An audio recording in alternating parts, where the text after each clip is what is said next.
setelah berbohong hatiku. Jangan biarkan damai ini pergi. Jangan biarkan semuanya berlalu.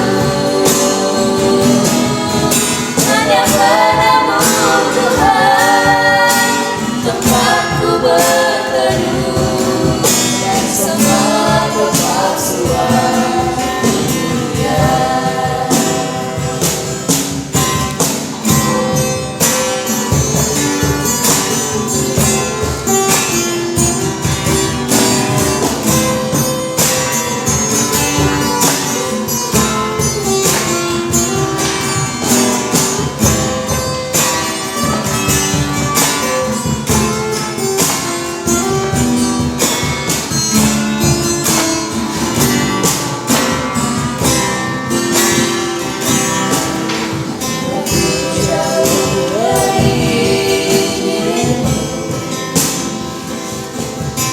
Akan ku tempuh semua perjalanan,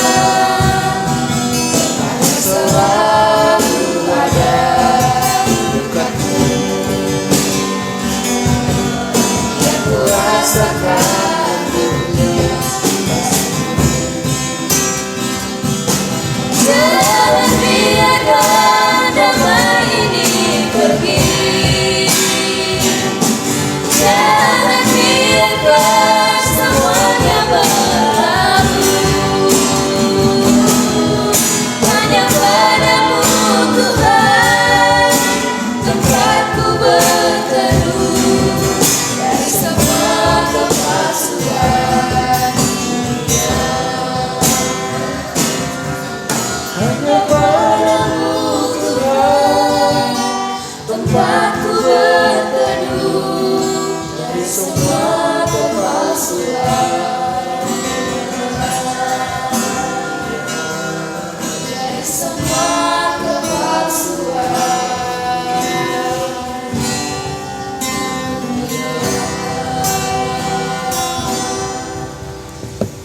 Dalam nama Bapa dan Putra dan Roh Kudus. Amin. Saudara-saudara terkasih, hari ini kita memperingati Hari Ekologis tahun ke-8 Keuskupan Agung Medan. Hari ekologis ini dikhususkan oleh Gereja KAM sebagai kesinambungan rapat sidang KWI perihal ekspostral pada tahun 2012. Dalam hari ekologis ini, Bapak Uskup menghimbau agar seluruh umat Katolik KAM baik melalui paroki, komunitas, dan sekolah-sekolah ikut merayakan Hari Ekologis pada hari Sabtu terakhir bulan Agustus setiap tahun. Dan hari ekologis ini juga merupakan hari bersih bagi seluruh umat KAM. Tahun 2020 ini, dalam kesempatan merayakan Hari Ekologis ini, kita ingin merefleksikan surat Paulus Fransiskus yang tertulis dalam Laudato Si, bab 1 bagian 4, yakni perihal kualitas hidup. Pada zaman sekarang ini, telah terjadi penurunan kualitas hidup manusia dan kemerosotan sosial. Dan semua itu disebabkan oleh kerusakan lingkungan hidup. Anak didik kami, Bapak Ibu Guru, dan saudara-saudara yang terkasih, sebelum kita memulai ibadat Hari Ekologi ini, mari kita merendahkan hati di hadapan Tuhan sambil memohon ampun kepadanya. Saya mengaku kepada Allah yang Maha Kuasa dan kepada saudara sekalian bahwa saya telah berdosa dengan pikiran dan perkataan, dengan perbuatan dan kelalaian. Saya berdosa, saya sungguh berdosa. Oleh sebab itu saya mohon kepada Santa Perawan Maria, kepada para malaikat dan orang kudus, dan kepada saudara sekalian, supaya mendoakan saya kepada Allah Tuhan kita. Semoga Allah, Bapa yang Maha Kuasa, mengasihani kita, mengampuni dosa kita, dan menghantar kita ke hidup yang kekal. Amin. Marilah kita berdoa. Allah yang Maha Murah, kami berkumpul hari ini dengan seluruh umat-Mu yang memperingati Hari Ekologis tahun 8 Keuskupan Agung Medan. Kami percaya bahwa Engkau telah memberikan martabat khusus bagi kami umat-Mu. Namun, kami sering merusak diri kami sendiri melalui tindakan kami yang kurang bertanggung jawab terhadap alam ciptaan-Mu. Ajarilah kami mencintai dan menghargai alam ciptaan-Mu, sehingga kami sendiri sanggup menghargai martabat diri kami sendiri secara bijaksana. Hadirlah dalam ibadat ekologis ini. Semoga ibadat ini menghantar kami kepada sebuah kesadaran baru bahwa Engkau senantiasa memberikan kekhususan martabat bagi kami manusia. Demi Kristus Tuhan dan pengantara kami yang hidup dan meraja dalam persekutuan Roh Kudus, Allah sepanjang segala abad. Amin.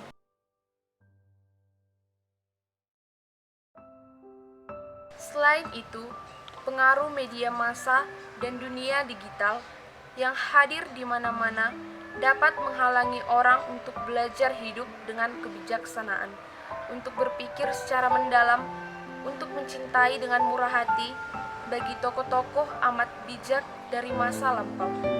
Dalam konteks ini, ada bahaya bahwa kebijaksanaan mereka tenggelam di tengah kebisingan dan keramaian informasi. Diperlukan upaya untuk membantu media komunikasi menjadi sarana pengembangan budaya baru bagi umat manusia dan bukan penyebab pemerosotan harta kita yang terdalam. Kebijaksanaan sejati sebagai buah refleksi, dialog, dan pertemuan antara orang-orang yang bermurah hati, tidak tercapai hanya oleh akumulasi data yang akhirnya membuat jenuh dan bingung. Semacam polusi mental, hubungan nyata dengan orang lain dengan segala tantangannya, sekarang cenderung diganti dengan jenis komunikasi internet yang memungkinkan kita untuk memilih atau memutuskan hubungan semaunya. Dengan demikian, lahir jenis baru perasaan artifisial yang lebih berkaitan dengan perangkat dan penampilan di layar daripada dengan manusia dan alam. Media saat ini memungkinkan kita untuk berkomunikasi dan berbagi pengetahuan dan perasaan. Namun, kadang-kadang juga menghalangi kita untuk berhubungan secara langsung dengan kesusahan, kecemasan, sukacita orang lain, dan kompleksitas pengalaman pribadinya. Itulah sebabnya kita seharusnya tidak terkejut bahwa bersama-sama dengan tawaran luar biasa media ini, berkembang ketidakpuasan mendalam dan muram dalam hubungan antar pribadi atau perasaan terisolasi yang berbahaya.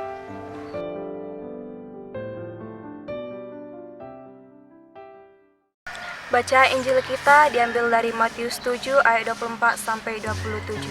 Beginilah bunyinya.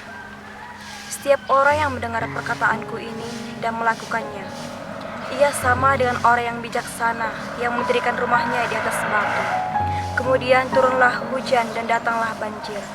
Lalu angin melanda rumah itu. Tetapi rumah itu tidak rubuh sebab didirikan di atas batu. Tetapi setiap orang yang mendengar perkataanku ini dan tidak melakukannya, ia sama dengan orang yang bodoh yang mendirikan rumahnya di atas pasir. Kemudian turunlah hujan dan datanglah banjir. Lalu angin melanda rumah itu, sehingga rubuhlah rumah itu, dan hebatlah kerusakannya.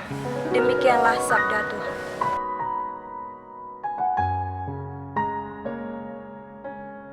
Bapak, Ibu Guru, suster, saudara-saudara yang terkasih, dan anak-anak didik kami yang kami cintai. Menjadi keluarga yang sejahtera dan berkualitas. Ini yang menjadi tema Hari Ekologi Keuskupan Agung Medan pada tahun ini. Injil yang baru saja kita dengar berbicara perihal dasar kehidupan. Dasar kehidupan hidup keluarga Kristiani adalah melaksanakan firman Tuhan dan melaksanakan kehendak Allah. Tugas kita sebagai pengikut Kristus yaitu melaksanakan firman Tuhan itu dan menuruti kehendak-Nya. Tuhan telah memberikan semua ciptaannya untuk dikuasai oleh manusia. Tuhan telah menetapkan semua ciptaannya demi kesejahteraan kita. Tuhan mengharapkan agar manusia mengolah alam ciptaannya dengan bijaksana. Itulah yang menjadi dasar atau fondasi hidup manusia. Jika hal itu dapat dilaksanakan manusia, dia akan menjadi sejahtera. Kita akan menjadi manusia yang bermartabat dan berkualitas di hadapan Allah. Namun, manusia cenderung tidak melaksanakannya. Manusia sering menebangi pohon, akibatnya mata air menjadi sumber kesejahteraan menjadi kering. Para petani melaksanakan kehendaknya untuk mencapai kuantitas produksi, tetapi menghancurkan kualitas produksi sehingga melahirkan banyak penyakit. Manusia tidak peduli akan lingkungan, dan akhirnya lingkungan melahirkan masalah bagi manusia sendiri dan tidak membawa kesejahteraan baginya. Mendirikan rumah di atas batu adalah simbol orang yang mau mendengarkan sabda Allah. Mendirikan rumah di atas batu adalah gambaran orang yang mau melaksanakan kehendak Allah. Namun manusia sekarang cenderung membangun hidup di atas pasir. Manusia tidak mencari fondasi hidupnya yang kokoh, tetapi cenderung memilih yang rapuh dan gampang roboh. Yesus sendiri membandingkan hidup orang Kristiani seperti bangunan sendiri. Sebagaimana rumah harus mempunyai fondasi yang kokoh, demikian umat Kristen harus mempunyai fondasi yang kokoh, yakni mau melaksanakan sabda Allah. Sebuah kesatuan atau kelompok harus membangun fondasi hidup secara bijaksana, yaitu iman, bukan kenikmatan dan kehendak pribadi. Alam yang indah, segala ciptaan yang harmoni tidak dipakai manusia untuk mensejahterakan dirinya lagi. Manusia tidak lagi memakai media komunikasi dan digital secara bijaksana. Dasar hidup manusia sudah berada pada kenikmatan, kerakusan, kebebasan, dan kemauan sendiri. Manusia sudah kehilangan arah dasar atau dasar hidupnya. Telah terjadi polusi mental yang berimbas pada kesatuan dalam keluarga dan kesatuan dalam masyarakat. Tentu saja, polusi mental ini berdampak pada kesatuan dalam komunitas, sekolah, lingkungan, dan kelompok-kelompok masyarakat, dan termasuk dalam keluarga sendiri. Mari kita memohon kepada Allah agar kita diarahkan masuk pada pertobatan ekologis. Moga-moga kita semua semakin menghargai apa yang dihadiahkan Allah kepada kita menjadi sumber kesejahteraan hidup kita. Kita mohon kebijaksanaan dari Allah agar kita semakin sanggup melaksanakan sabda dan kehendak-Nya. Amin.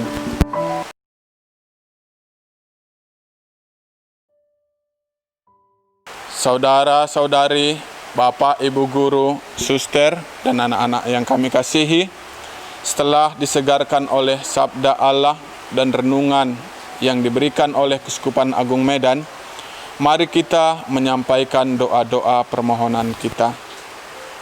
Bagi para pemimpin negara kami, Bapa yang kekal dan kuasa, berkatilah dan lindungilah, serta pimpinlah para pemimpin negara kami, agar mereka semakin terdorong untuk mencintai bumi ini, dengan memperhatikan kebijakan-kebijakan yang benar dalam kehidupan kami. Semoga Engkau memampukan mereka memperhatikan masyarakat umum, terutama dalam menjaga dan menghargai seluruh alam ciptaan-Mu. Kami mohon ya Tuhan. Bagi gereja, ya Bapa yang Maha Pengasih, berkatilah gereja-Mu yang sedang mengembara di dunia ini. Kuatkanlah gereja-Mu dalam mengemban misi dan dalam melestarikan ciptaan-Mu. Dengan demikian, seluruh ciptaan-Mu semakin terlestari dan bersih.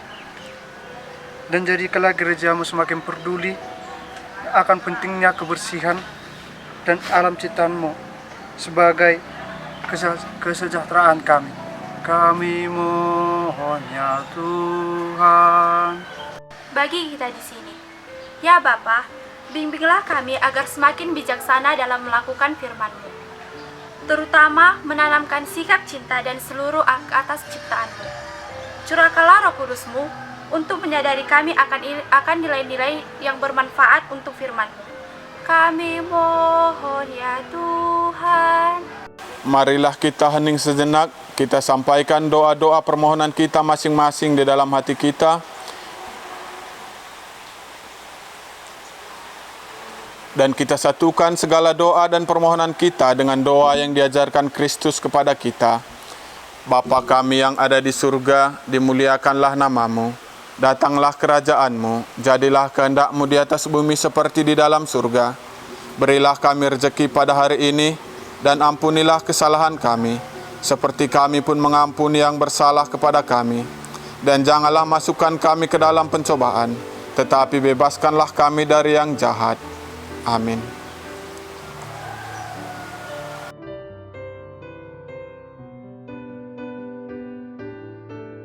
Marilah berdoa.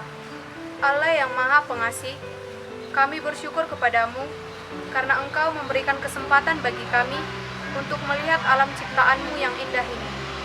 Semoga permenungan kami ini sungguh membuahkan pertobatan yang baru bagi kami. Tanamkanlah kesadaran baru akan alam ciptaan-Mu dalam diri kami semua. Semoga kami menjadi hamba-hamba-Mu yang bijaksana akan kebaikan-Mu. Demi Kristus Tuhan dan pengantara kami, yang hidup dan bertata dalam persekutuan dengan Roh Kudus, Allah sepanjang segala abad. Amin.